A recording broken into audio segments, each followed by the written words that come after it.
Aloha, this is JC Chiquino with the Maui Life. I wanted to talk today about my video last week. If you haven't seen it, it's in my Instagram, my Facebook, and my YouTube. But I talked about what happened at the last county council meeting. Video kind of went viral. I think as of this morning, we had 9,200 views. Every night I get about another 500 views. And I also got a lot of comments, and that's what I want to talk about today. One interesting thing is I do know it's been seen by council people because they're showing up as friend requests now. Not friend requests, but suggested friends on Facebook. And the way sometimes Facebook works is if somebody's been checking out your profile, they all of a sudden start showing up as suggestions. So it's definitely getting around, which is a good thing. But I want to hit up a couple comments. I had 99.9%, if not more, positive comments. I've had quite a lot of phone calls. The phone calls are interesting too because it does show that people do care about the subject, and I appreciate the response. And I also see that some people will rather call me than post on my comments because they don't want to be bullied by the same group of people. So they might not comment, but they will call me instead. So I actually got a lot of calls, a lot of really good positive calls, which was really good. It made me feel really good, honestly. Now let me talk about a few of the comments that we had. This was posted on Facebook, Instagram, YouTube, and Nextdoor. So a couple on Facebook. One of them was, "Are you born and raised from Lahaina?" Serious question. Not a serious question. If you watch any of my videos, you know I'm not born and raised in Hawaii. I'm actually born in New Jersey and partially raised here in Hawaii. I've been here since I was 15. I think that is a question that we hear a lot, and it's a sad question in one sense because to me, I care about this island just like most do, so why does where I'm from matter? I am here, I vote here, I donate money here, I work here, my family's here. That's what should actually matter. Big word, ohana. I have ohana here. I have friends that are ohana. I have family that are ohana. I am from here. So I'm gonna ignore that question. Next one, the people of Maui first. There won't be anyone here to cater to them if we can't afford to live here. I 100% agree with you. And that was the point of that video. The Maui County screwed up. They did not build enough affordable homes to keep their people here, but they continued to build hotels. That was the exact point of part of my video. They're not building enough affordable homes to keep their people here. They're not doing the things on this island to keep their people here. They're trying. I'll give them credit for trying. I just don't now trying.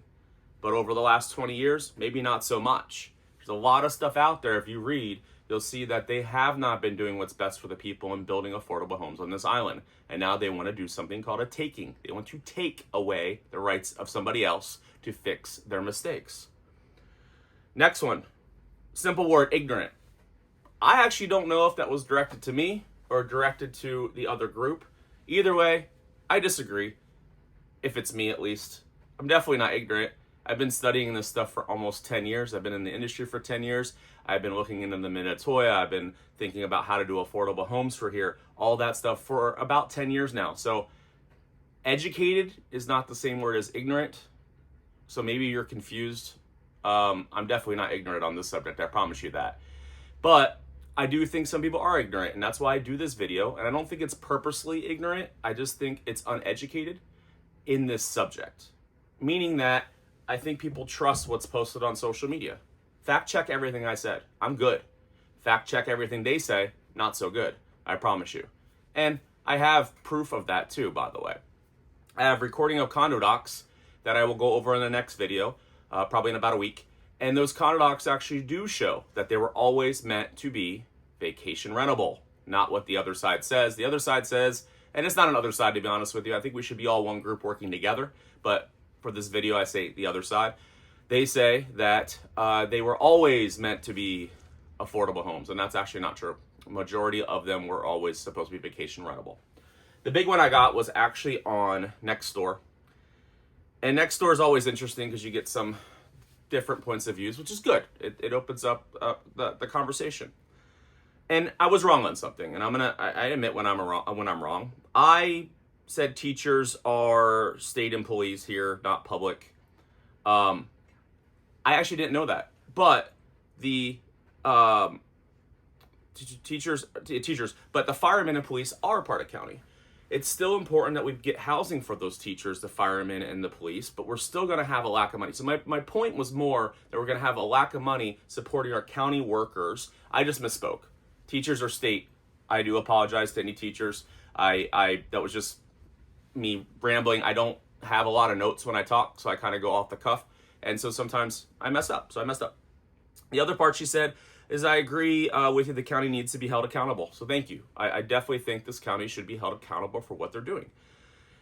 What she disagreed with me on, however, was that she thinks that they should disagree with me on the hotels. And she thinks that the hotels are a perfect place for people that are tourists. And I agree, hotels are.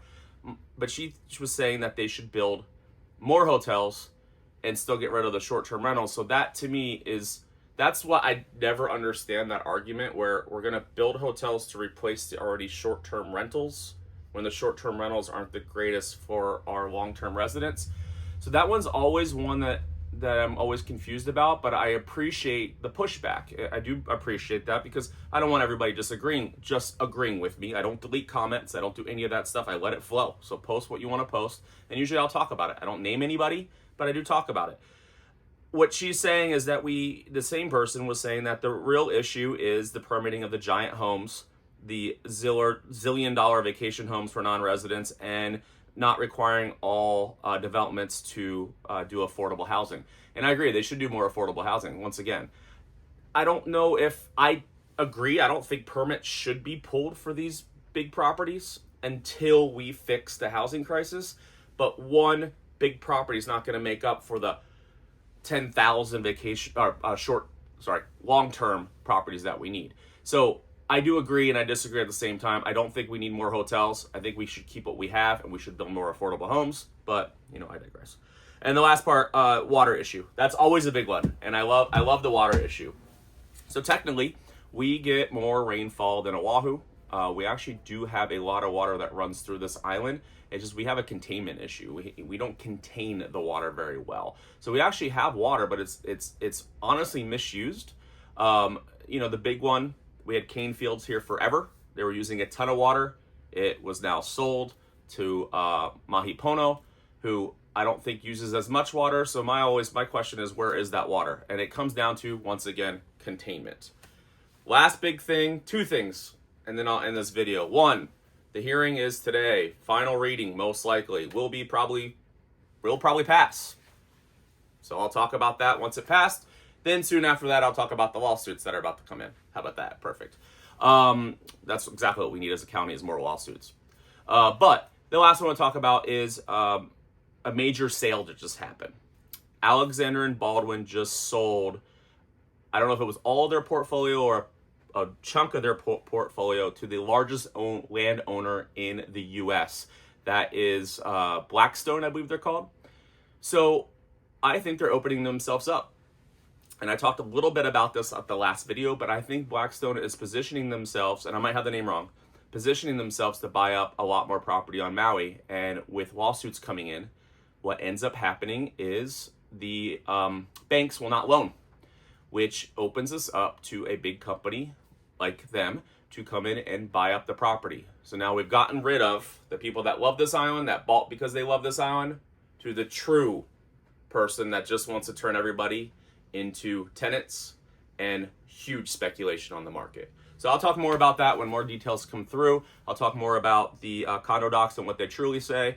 And then we'll also talk about what happens at today's meeting. Hopefully, Lahaina Strong saw my video and is not doing bingo again.